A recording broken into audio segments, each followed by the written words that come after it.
چنانچہ جو لوگ ایمان لائے ہیں اور انہوں نے نیک عمل کیے ہیں ان کو تو ان کا پروردگار اپنی رحمت میں داخل کرے گا، یہی کھلی ہوئی کامیابی ہے۔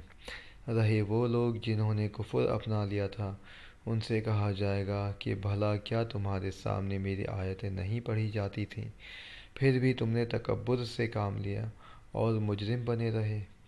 اور جب تم سے کہا جاتا تھا کہ اللہ کا وعدہ سچا ہے اور قیامت وہ حقیقت ہے جس میں کوئی بھی شک نہیں ہے، تو تم یہ کہتے تھے کہ ہم نہیں جانتے کہ قیامت کیا ہوتی ہے، اس کے بارے میں ہم جو کچھ خیال کرتے ہیں بس ایک گمان سا ہوتا ہے اور ہمیں یقین بالکل نہیں ہے۔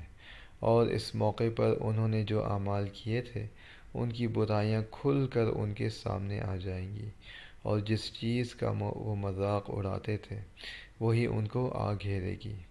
اور ان سے کہا جائے گا کہ آج ہم تمہیں اسی طرح بھلا دیں گے جیسے تم نے یہ بات بھلا ڈالی تھی کہ تمہیں اپنے اس دن کا سامنا کرنا ہوگا اور تمہارا ٹھکانہ آگ ہے، اور تمہیں کسی قسم کے مددگار میسر نہیں آئیں گے۔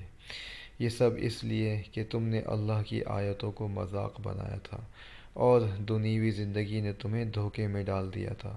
چنانچہ آج ایسے لوگوں کو نہ وہاں سے نکالا جائے گا اور نہ ان سے معافی مانگنے کو کہا جائے گا۔ سورہ جاثیہ آیات 30 سے 35۔ آسان ترجمہ قرآن، مفتی تقی عثمانی۔